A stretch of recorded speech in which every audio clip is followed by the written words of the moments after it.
Assalamualaikum warahmatullahi wabarakatuh. Perkenalkan, di sini saya Sevenwan. Di sini saya akan membahas UAS kimia, yaitu soal yang pertama. Langsung saja ya. Apa yang dimaksud dengan COD dan BOD? Berikan contoh kasus masing-masing. BOD, biologi oksigen diaman, adalah kadar limbah organik yang diukur dari banyaknya oksigen yang diperlukan oleh mikroorganisme untuk menguraikan bahan organik dari dalam air. Contohnya di sini ada air dengan nilai BOD 1 mg atau liter memiliki kualitas yang sangat baik.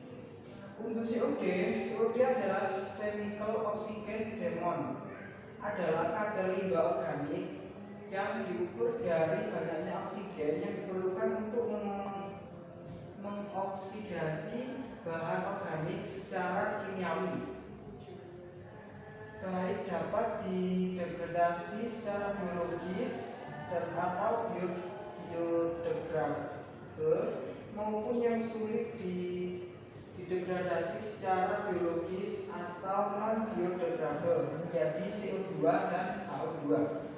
Contohnya air dengan nilai COD 1 mg atau liter memiliki kualitas yang sangat tercemar. Baik, saya lanjut untuk soal yang kedua, yaitu salah satu dampak dari pencemaran udara adalah hujan asam. Senyawa apa yang menyebabkan hujan asam? Jelaskan mekanisme terjadi hujan asam. Hujan disebabkan oleh belerang dalam kurung sulfur yang merupakan pengotor dalam bahan bakar fosil, serta nitrogen di udara yang bereaksi dengan oksigen membentuk sulfur, dioksida, dan nitrogen oksida. Zat ini berdifusi ke atmosfer dan bereaksi dengan udara untuk membentuk asam sulfat dan nitrat yang mudah larut sehingga jatuh bersama air hujan. Air hujan yang asam tersebut akan mengakibatkan kadar air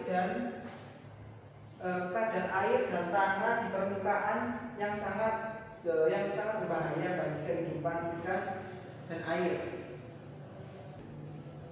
Jadi hujan asam ini sangat bahaya ya. Jadi bagi kehidupan ikan dan tumbuhan. Baik, saya lanjut untuk soal yang ketiga, yaitu jelaskan parameter kimia apa saja yang dapat digunakan untuk mengukur kualitas limbah cair dan carilah nilai ambang batas dari masing-masing parameter tersebut menurut peraturan daerah atau standar nasional. Yaitu A. Derajat keasaman atau pH. Apa itu derajat keasaman pH? Yaitu larutan netral mempunyai pH 7, asam lebih kecil dari 7 dan basa lebih besar dari 7.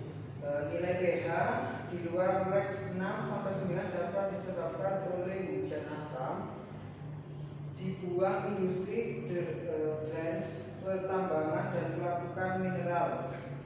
Yang B yaitu konsentrasi TPS atau total suspend solid, yaitu ukuran partikel maksimal 2 UM atau lebih besar dari ukuran partikel koloid. Yang C yaitu konsentrasi DO. Konsentrasi DO ini nilai standar baku mutu DO besar baku mutu air kelas 2 adalah 4 mg atau liter. Yang D konsentrasi BOD.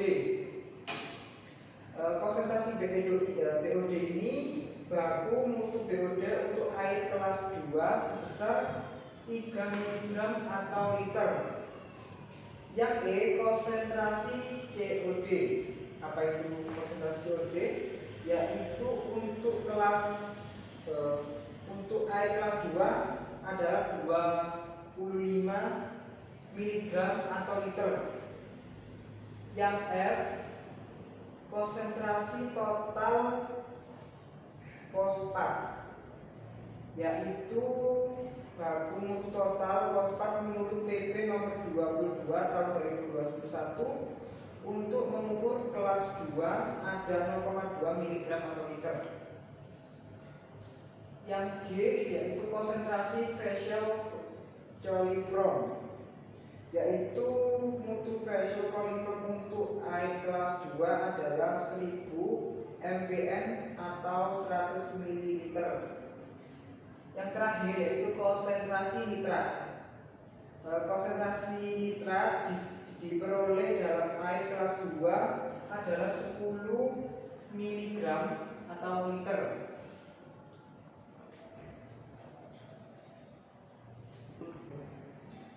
Baik, saya lanjut untuk soal yang keempat, yaitu jelaskan tahap-tahap pengolahan limbah cair hingga limbah tersebut dapat dilepaskan ke lingkungan. Yaitu ada wastewater treatment, ada primary sedimation, lalu aeration tank, lalu secondary treatment, lalu chlorine tank, lalu tertiary treatment, yang terakhir yaitu lingkungan. Baik, untuk saya jelaskan yang wastewater, yaitu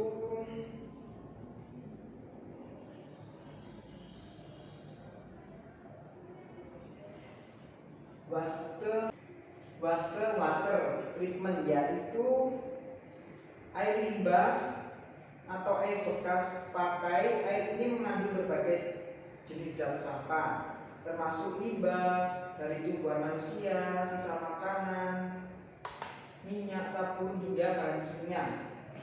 Nah, wastewater treatment ini pengolahan air limbah IPAL dalam rangkaian proses yang dilakukan untuk menghilangkan zat organik atau anorganik dari air sehingga air dapat digunakan. Untuk primary sedimation, yaitu penghilang beberapa komponen dari limbah seperti kain bekas, ranting atau kayu, kerikil halus, benda-benda kecil yang menampung, dan minyak yang dapat menimbulkan masalah pemeliharaan, perawatan, proses, dan sistem tambahan pada tahap selanjutnya. Untuk aeration tank, yaitu suatu proses penambahan udara atau oksigen dalam air dengan membawa air ke udara ke dalam kontak yang dekat dengan cara menyemprotkan air ke udara atau dengan memberikan gelembung-gelembung halus udara dan membiarkannya naik melalui udara. Untuk secondary treatment, yaitu pengolahan kedua, bertujuan untuk mengkoagulasikan atau menghilangkan koloid dan menstabilisasikan zat organik dalam limbah. Pada proses ini biasanya menggunakan bahan kimia sehingga pencemaran dalam air limbah dapat diikat melalui reaksi kimia. Untuk chlorine tank, yaitu tempat klorin. Dan yang selanjutnya untuk tertiary treatment. Untuk selanjutnya tertiary treatment, yaitu penghilang nutrisi atau unsur hara, khususnya nitrat atau fosfat, serta penambahan klor untuk memusnahkan mikroorganisme. Dan yang terakhir yaitu lingkungan. Jadi ini proses untuk pembuangan limbah ke lingkungan, ya. Sekian dari presentasi saya atau penjelasan dari soal UAS kimia.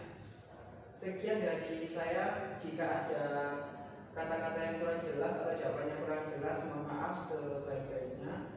Assalamualaikum warahmatullahi wabarakatuh.